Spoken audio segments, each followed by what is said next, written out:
Evet dostlar, canlar, güzel insanlar. Arjantin'in güzel insanları, Türkiye'nin güzel insanları.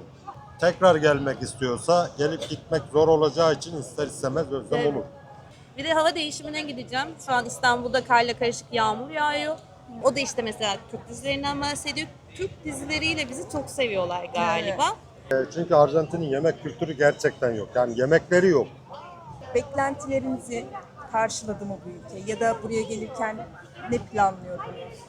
O yüzden Güzel. 35 değil 41 benim için çok kıymetli bir Ben yaş detay. olarak söylemedim. Herkese merhaba, selamlar, saygılar. Merhabalar. Tekrar merhabalar yine ben. Evet. Arkadaşlar, dostlar, canlar, bugünkü videomuzda İstanbul'dan Arjantin'e gelen Yasemin arkadaşımız var. Yaklaşık bir 30-35 gündür Arjantin'de kendisi. Bundan bir önceki videomuzda zaten kendisiyle ilgili videomuz var. Bir piknik falan yapmıştık böyle. Şimdi bugünkü videoda da Yasemin Hanım'la o zamanki videoda konuşamadık. Bazı sormak istediğim sorular vardı kendisine. Merak ettiğim. 35 gündür burada tek başına neler yaptı, ne yedi, ne içti, Arjantin'i beğendi mi, beğenmedi mi, böyle merak ettiğim bir sorularım vardı. Onları sormak istiyorum. Bir nevi Ya- soru cevap videosu olacak aslında. Evet, bir eşimin dediği gibi soru cevap videosu yapalım dedik. Evet, gelelim muhabbete. Şimdi tekrar hoş geldiniz öncelikle. Çok hoş buldum. Memnun musunuz? Çok memnunum. Geldiğinizde yani pişman mısınız? Ya ben kalktım o kadar yolu buraya geldim, bu kadar pişman mıyım? Ben diyor gelmeden musunuz? önce şunu düşünmüştüm. Uzun süre kalacağım bana göre. Dedim ki acaba bir süre sonra sıkılır mıyım diye. Ama ülke bana sıkılmamam için o kadar çok güzel şeyler sundu ki benim önüme. Tabii ki böyle bir şeye hiç fırsatım olmadı. Şimdi gideceğim için çok üzgünüm. Çok sevdim çünkü çok güzel bağ kurdum. Bir de teşekkür etmek istiyorum. Bir önceki videoda sevgili benim Arjantinli kardeşlerim çok tatlı şeyler yazmışsınız. Çok teşekkür ediyorum. Her birini tek tek okudum. Cevap vermeye çalıştım. Çok teşekkür ederim bunun için. O videodaki yaşadığım mutluluğu, yani yorumlara yazarken yaşadığım mutluluğu şimdi sokaklarda yaşıyorum. Her gün birileriyle tanışıyorum. Yani çok çok mutluyum yani. Yani Arjantin, evet, güzel bir ülke, çok da geniş bir ülke coğrafyası. Ya bir tarafı kış, bir tarafı yaz olabiliyor, serin en Evet. azından olabiliyor. En çok şunu merak ediyorlar mesela, gelirken bir sorun yaşadınız mı? Oradan başlayalım. Yani ama işte Türkiye'de dış hatlarda Türk Hava Yolları'yla indikten sonra Arjantin'de Buenos Aires'te havaalanında falan bir sorun yaşadınız mı? Bir şeyler soruyorlar mı? Şimdi şöyle, ben de bunu çok merak ediyordum kendim. Çıkarken hiçbir sorun yaşamadım. Gelirken acaba bir sorun yaşar mıyım diye düşündüm. Fakat ben şöyle bir yol tercih ettim. İndiğim zaman kontrolden geçerken görevli olan kişi, pasaportumu kontrol eden kişi İngilizce konuşmak istedi. Ben ki lütfen İspanyolca konuşun dedim ve Türk olduğumu söyledim. O da gülümseyerek karşıladı zaten. Sadece pasaportuma baktı. Benim nerede konaklama yapacağımı sordu.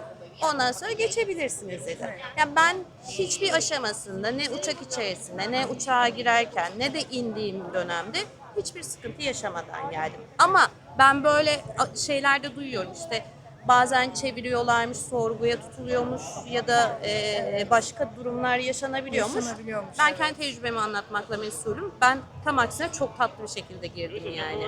Türk olduğunuzu söyleyin. Çok tatlı karşılıyorlar. Ve ona çok sıcak. Evet.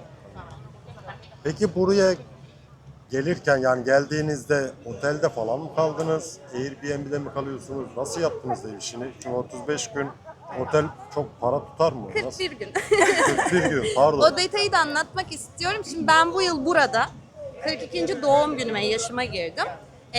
Bu seyahatimin 41 gün olmasının sebebi, her yaşımda Buenos Aires'te bir gün hediye ettim kendime. Ha, ne O yüzden güzel. 35 değil 41 benim için çok kıymetli Ben bir yaş detay. olarak söylemedim, gün olarak söyledim. Orada bir hikayem var yani, o çok kıymetli bir şey. güzel. Doğum Ee, gününü burada kutladı. Evet. Evet, burada kutladım. Evet. Çok istiyordum çünkü burada olmayı. Ben İspanyolca kursuna Türkiye'de devam ediyordum. Benim online eğitim aldığım bir okulum var. Oradaki öğretmenlerim zaten Arjantinli. Arjantin'e olan sıcaklığım birazcık oradan başladı, temasım. Öğretmenim bana yardımcı oldu. Burada bir tanıdığı vardı. Onunla temasa geçtim. Bir ev kiraladım. Artık o evde kalıyorum bu süre zarfında. Şimdi siz tam konuyu bahsetmişken ben o zaman soruyu sorayım. Bu dil okulu için mi Arjantin'e geldiniz? Mesela neden İspanya değil de Arjantin? Şimdi şöyle, benim hayatımın bu döneminde bir boşluk vardı ve Türkiye'den Arjantin, yani 20 saatinizi geçiriyorsunuz. İşte bayağı bir zaman dilimi ayırmak gerekiyor. Yani bir haftada gezilecek bir yer değil ki, ben 35. günündeyim, hala yetemedim buraya. O yüzden de hani dedim ki bu kadar zaman dilimi varken Tenemos endulzante, azúcar, americano y 2 cafés con leche. Tamam, bardakta şekil şekilmiş. buraya geldim çünkü bir zaman dilimi vardı hayatımda. Onu da burada geçirmek istedim. Ben Türkiye'de zaten bir dil okulundan, hem de çok iyi bir dil okulundan eğitim alıyordum. Sonrasında burada da ekstra bir dil okuluna gitmek istedim. Diğer kursum da online olarak devam ediyor. Onlara da burada katılmaya devam ettim. Benim şu andaki seviyem B1. Ama Arjantin İspanyolcasında bazı farklılıklar olduğu için, sizler de biliyorsunuz benim öğrendiğim İspanyolcaya göre, burada en sıfırdan başladım. Okuldaki tabii eğitimim daha çok gramerden ziyade böyle daha böyle sohbet, işte Arjantin'de hangi yemekler meşhur, bunu gerçek bir Daha kültürel. Arjantinli kişiden öğrenmeyi tercih ederek daha çok konuşma ağırlıklı bir okula gidiyorum. Asıl dil öğrenme sürecim benim kendi kursumda hala aktif bir şekilde devam ediyor. O zaman şöyle sorayım Yasemin Hanım. Beklentilerinizi karşıladı mı bu ülke? Ya da buraya gelirken ne planlıyordunuz? Beklentilerimi karşılamadı. Beklentimin çok üzerinde güzelliklerle karşılaştım çünkü ben. Genel olarak insanlarına hayran kaldım. Çok yardımseverler. Yemeklerini sevdim, çok kilo aldım. Gider gitmez hemen rejime başlayacağım. Deneyebildiğim kadarıyla her şeyini denemeye çalıştım. Bunları da okulda öğretmenlerimden öğrendim. İşte ne yemeliyim, neler buranın yerel yemekleridir diye. Pasterde papaya bayıldım. Dulce de leche'yi sevdim ama bu benim bireysel fikrim. Ben şekeri çok sevmediğim için bana fazla şekerli geldi. Ama tadı çok güzel. Yine yedim ama az yiyerekten Ben o bayılıyorum dengeyi mesela sağladım. ona. Ben de Çok şeker, seviyorum. evet, ben de mesela şekeri normal hayatımda da çok fazla tüketmediğim için bana çok şekerli geldi. Ama tadı güzel. Alfo Romba, yanlışsa yazın aşağıya lütfen, yanlış yazı söylüyor. Alfombra. Onu çok sevdim. Yanlış söylüyorum muhtemelen şu anda. Ondan sonra et konusuna girsem herhalde ayrı bir video gerekir. Bayıldım. Yani bayıldım. Marketten alıp evde de pişirdim. Restoranta da gittim. Daha yerel bir yerde de yedim. Her şey, sandviçini de yedim. Hamburger, her şekilde yedim. Ama bir şey vardı. İsmini unuttum. Sonra onu araştırdım. Siyah renkli bir şeye sarılı. Siz şimdi biliyorsunuzdur da. İçinde domuz ve inek etinden ve böyle tatlı bir baharat gibi bir şey vardı içinde. Sosise benziyor sanki görüntü olarak. Çori mi? Çöri miydi acaba? Bilmiyorum. Tadına bayıldım yani. Çok hoşuma gitti. Böyle anlatınca kötü gibi geliyor ama işte kanman deyince, ama çok güzel. Çok çok güzel bir tadı var. Onu çok beğendim. Evet, bu kadar yemekleri denediniz, şey yaptınız. Peki fiyat kıyaslamasını yapabilir misiniz Türkiye ile burayı? Tabii, yani şöyle lokal yerlerde olmayı tercih ediyorum. Daha böyle turistik yerlerde olmayı değil de. Ama tabii turistik olan yerlere de gidiyorum. Bir restoranta gitmiştim. Michelin yıldızı almış 2 yıl üst üste. Orada mesela, şimdi ben parayı çeviremeyeceğim. Orada Murat Bey'den yardım alacağım. 2 tabak makarna, 2 tane aperol, bir de girişte bir şeyler vardı. 80.000 peso ödedik. Yani kaç para ödedik? 65 dolar yapıyor. Ha, 65 dolar da Türk parasıyla onu da hiç yapamıyorum. Paraları çok 3000 karışık. TL. 3000 TL'ye 2 Türk yıl. lirası olarak 3000 TL, dolar olarak da 65 dolar. İyi para ya. Ya buradan da çok tren geçiyor. Bu ne arkadaş ya? Ama o da böyle bir otantik hava katıyor sanki gibi. Umarım çok sesi gelmiyordur videoya. İnşallah. Yani şimdi ben Michelin yıldızı bir yere gittiğim zaman bunun çok daha fazlasını ödeyeceğim. Yanı sıra çok iyi bir hizmet aldım. Çok güzel bir yerdi zaten. O yüzden fiyatlar özellikle Türkiye'ye göre çok çok çok altında yeme içme fiyatları. Ben çok keyifliyim. Herkesin çok merakla duymak istediği. buraya gelmeden önceki duyduğunuz güvenlik problemleriyle geldiğinizde karşılaştığınız, yani güvenlik nasıl? Ya çok güzel bir soru. Şimdi şöyle, gelmeden önce ben çok korkuyordum. Bir önceki videomuzda birazcık bahsetmiştim. Sonra zaman içerisinde hayatın içine karıştığım zaman aslında dikkatli olduğumuz takdirde bir şeylerin yolunda ilerlediğini gördüm. Bir önceki videoda isminizi hatırlayamıyorum, özür dilerim. Birisi demişti ki köpek alın geceleri dışarı çıkın. Bir başka arkadaşımız demişti ki geceleri burası çok güzel. Çıktım. Evet. Palermo'da Uptown diye bir bilirsiniz buradaki arkadaşlarımız. Oraya gittim. Gece 2'ye kadar oradaydım. Bir sonraki gece Puerto Madero'ya gittim. Bunları tek başıma yapabildim. Hiçbir sıkıntı yaşamadım. Evet, dikkatli olmak gerekiyor ama bu buraya ait bir şey değil. Bence bu algının birazcık kırılması gerektiği dönemlerde ben Arjantin'e gelmiş oldum. Bilmiyorum siz ne düşünüyorsunuz? Yani biz de Eskiden yaklaşık olabilir belki, 2 bilmiyorum. yıldır buradayız. Çok şükür herhangi bir güvenlikle ilgili bir sorun yaşamadık. Ben şöyle izah edeyim. Bakın her mahallede, Arjantin'de her mahallede ama neredeyse böyle, özellikle parklar bölgesinde şurada hep böyle polis imdat düğmesi gibi böyle direkler dikmişler. Bir sıkıntı olduğu zaman polis düğmeye basıyorsunuz, polis geliyor. Yani ben görmedim, duymadım kullanıldığını ama mesela mahallelerde polisler var, şehir polisleri var. Ondan Polisle sonra- ilgili bir anımı anlatabilir miyim? Tabii ki. Şimdi ben yılbaşı gecesi akşam saat 10 gibi çıktım, Uber bekliyorum. Burada da hani devriye atıyor ya polisler. Ben mesela burada bekliyorum. Ben Uber gelene kadar, geç geldi, birazcık yoğunluk vardı yılbaşı gecesinde. Uber gelene kadar o polis köşeden beni izledi. Yani o şeyi bakmıyorum ama çaprazında Anladım. görüyorum. Evet. Bekledi mesela beni tek başıma olduğum için. Aa, çok güzel. Onu hissedebildim.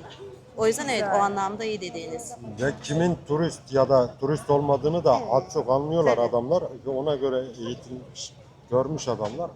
Ya bilmiyorum, ben yani Arjantin'de biz 2 yıldır buradayız. Allah'a büyük konuşmayayım, yine de hiçbir güvenlik sorunu görmedim. Yani ben Türkiye'den çok daha güvenli olduğunu düşünüyorum. Bak, kendi ülkemi çok seviyorum. Kendi vatanımı çok seviyorum. Arjantin'i de çok seviyorum. Kıyaslamam gerekirse burası daha güvenli. Bence de öyle. Bir şey daha eklemek istiyorum. Size de sürpriz olsun. Videonun sonundaki sürpriz izleyenlere benim size sürprizim olsun şimdi. Ben çok aşık olduğum için şehre burama BA Buenos Aires'i temsil eden dövme yaptırmak istiyorum. Aa, Ve çok özür dileyerek ben Recoleta'da yaşıyorum. Nerede yaptıracağımı bilmiyorum. Hani bana böyle şuraya yaptırın derseniz gidip orada da yaptırmayı da isterim. Bilmiyorum çünkü.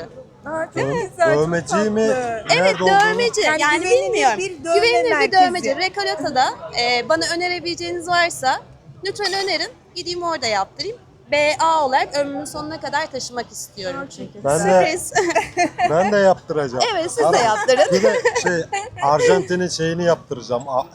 Güneş amblemi var. Bayraktaki. Bayraktaki Arjantin'in simgesi var ya güzel. böyle. Çok güzel. Onu yaptırmayı düşünüyorum. Ya. O zaman Dövmeyi seviyorum. Yaparım zaten. Yaptırırım.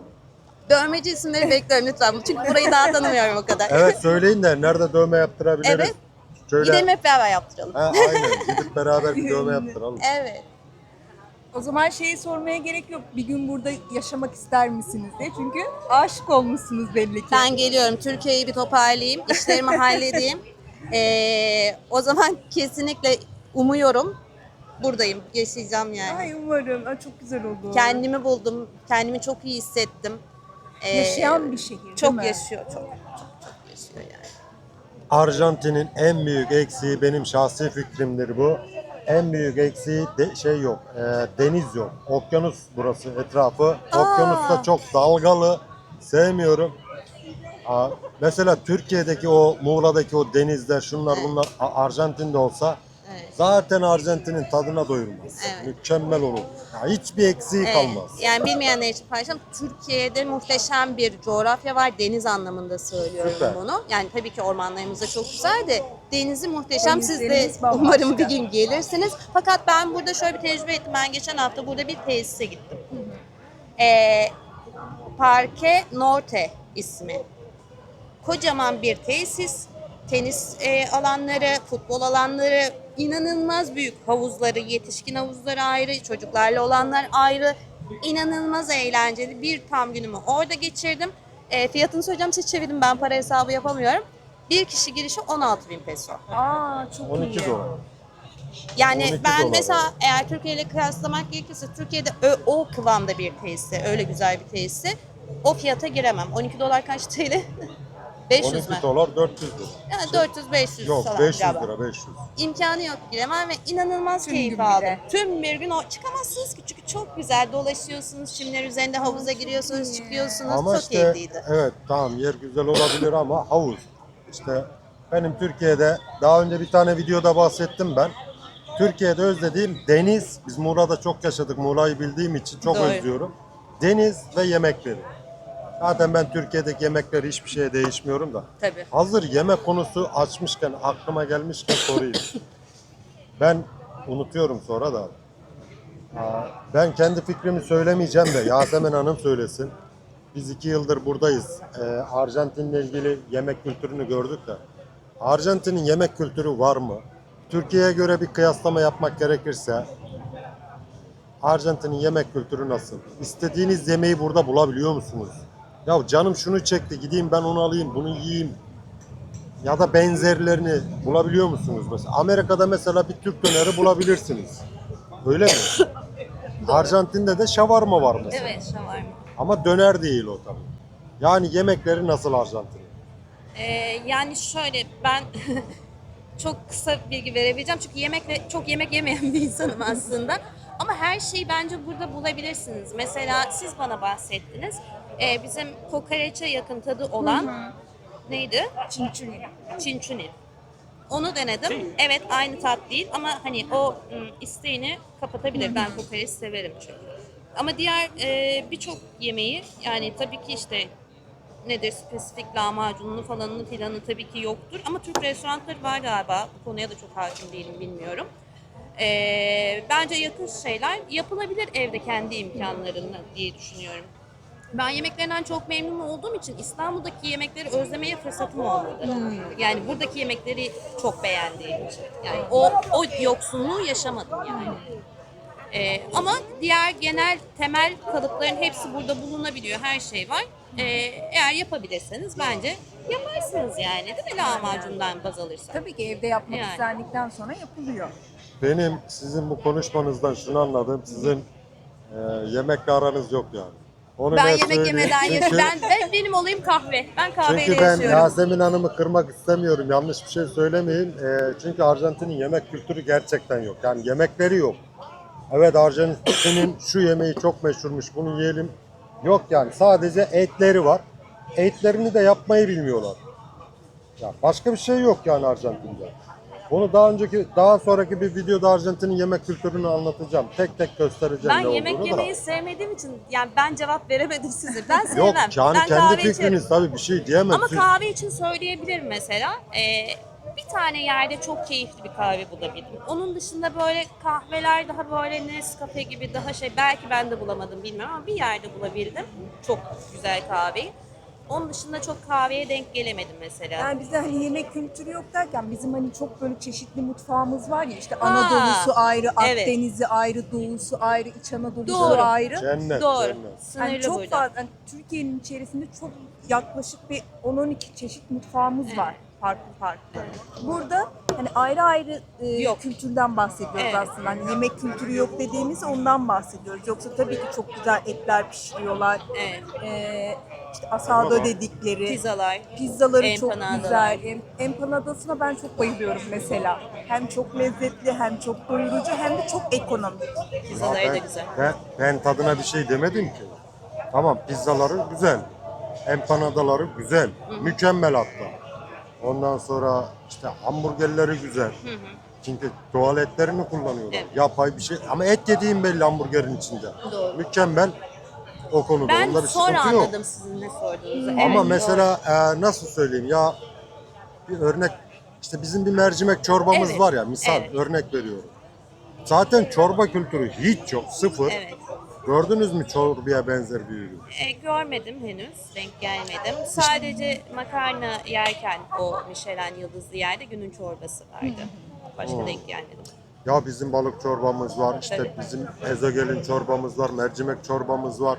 Var oğlu var, bin bir çeşit çorbamız var. Veya Yani Adana mezelerimiz Adana var, ne kebabımız kadar var, çeşitli. atıyorum. Sulu yemeklerimiz var. Evet. Yani yemek kültüründen kastımız o Anladım, ben aslında. sonra anladım. Yoksa lezzet olarak Arjantin'de pizza GDO'lu falan da değil. Mükemmel. Çatlayana kadar ye.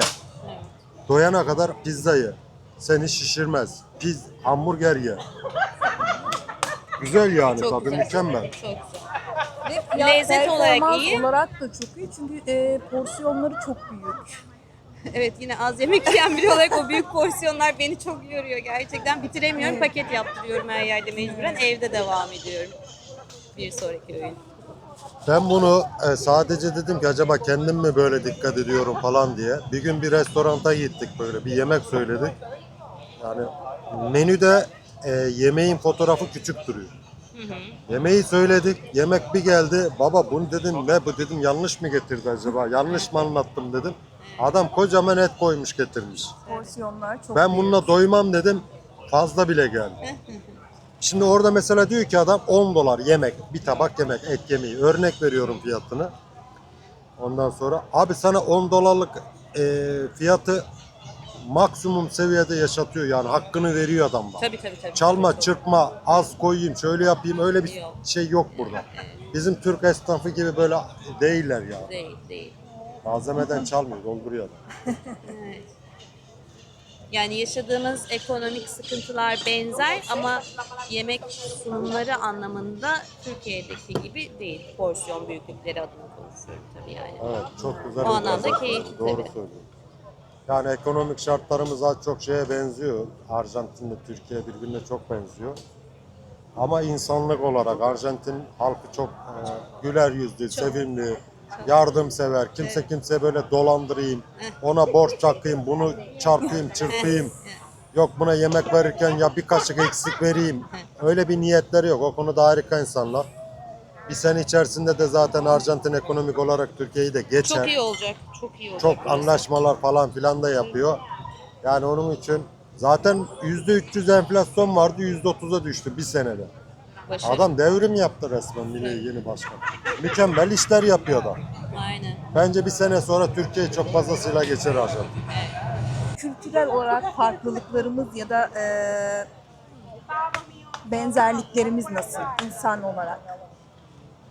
Farklılık olarak bilmiyorum ama benzerliklerimiz bir kere dizileri aynı tonda dizileri seviyoruz galiba. Yani şöyle örnekli olarak anlatayım. Ben geçen gün kuaföre gittim. Orada bir tane hanımefendiyle konuşuyoruz işte. Benim nereli olduğumu sorduğu an itibariyle ben bilmiyorum. Yıllar önce izlemiştim ama hatırlamıyorum. Binbir Gece diye bir dizimiz var bizim. Orada dedi Onur var dedi. Türk erkekleri dedi renkli göz mü? Neydi Türk ismi sanatçının unuttum. Bergüzel. Halit Ergenç. Türk erkekleri dedi renkli göz mü oluyor dedi. Çok yakışıklılar dedi. Böyle kime Türk olduğumu söylesem o gün işte Uptown Bar'a gittiğimiz zaman da çıkışta yine buradan birisiyle tanıştım. O da işte mesela Türk dizilerinden bahsediyor. Türk dizileriyle bizi çok seviyorlar galiba. Galiba bizim biz de Türkiye'de dizileri çok seviyoruz ya. İzlediklerimiz aynı galiba. Hani neyimiz benzer dersek izlediklerimiz aynı galiba diye düşünüyorum. Onun dışında tabii ki mutlaka farklılıklarımız, daha da yakınlıklarımız vardır ama hani aklıma onlar geliyor. Bu arada Yasemin Hanım biraz rahatsız kendisi Evet. ama yine de bizi kırmadı sağ olsun. Yani son günlerimde böyle bir hastalık vurdu beni. Grip Size güle olmuş. güle diyorum. Evet. Ama yaşamak istediğim için yani bir şey kaybetmemek için, kaçırmamak için örnek veriyorum bugün işte Summer Festival var. Onun öncesinde Hippodrome'da bir feriye var yemek. Onları da görmek istediğim için evet çok hastayım aslında. Özür dilerim sürekli de öksürüyorum ama Hiç önemli kaçırmak istemiyorum yani. Her anı yaşamak istiyorum. Yani kısaca özetleyebilir miyiz?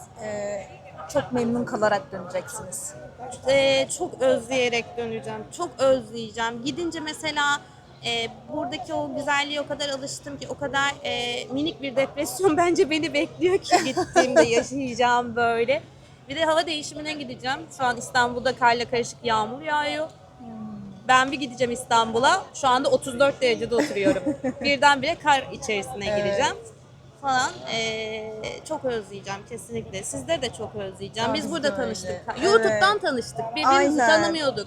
Burada Aynen. yüz yüze geldik. Sonra kaynaştık. Birbirimiz artık özledim seni diye mesajlar dönmeye başladı. Yani hani onları da çok özleyeceğim. Ama inşallah en kısa sürede tekrardan bir arada Umarım olacağız. Uzun dilediğiniz süre. gibi İnşallah. burada yaşamak için gelirsiniz. İnşallah. İnşallah. Çok Şimdi isterim. ben şöyle izah edeyim Yasemin Hanım'ın duygusunu. Şimdi Hollanda, Almanya falan var ya, adam 90 euroya İstanbul'a gidiyor, hafta sonu geliyor. Abi burası uçak parası çok pahalı. Evet. Gidiş Yani geliş tek 2500 dezavantajı doları o buluyor. olabilir. Aynen. Ondan dolayı da özlem çünkü sürekli gelip gidemeyeceksin yani kolay Büyük bir değil maliyet. abi gelip gitmek. Onun için belki bir sene sonra, belki 2 sene sonra. İnşallah. Çok zengin değilseniz tabii bilmiyorum. Burayı da çok sevdiyse bir insan tekrar gelmek istiyorsa gelip gitmek zor olacağı için ister istemez özlem Evet. olur. Uzak olduğu için de maddiyatın Çok yanı uzak. sıra şimdi gidiş ve dönüşünüzü düşündüğünüzde ortalamada 3 gününüz havada Evet. yolda geçiyor yani gidiş dönüş. Aynen. 3 gün kaybediyorsunuz. Ama yani bir 3 gün daha kaybetmeye değer. O kadar seviyorum yani. Gelelim videonun sürprizine. Yani acaba? Biliyorum. Şaka şaka. Yasemin Hanım'ın online dil eğitimi aldığı okulu sağ olsunlar bizim kanalımız için bir jeste bulunmuşlar.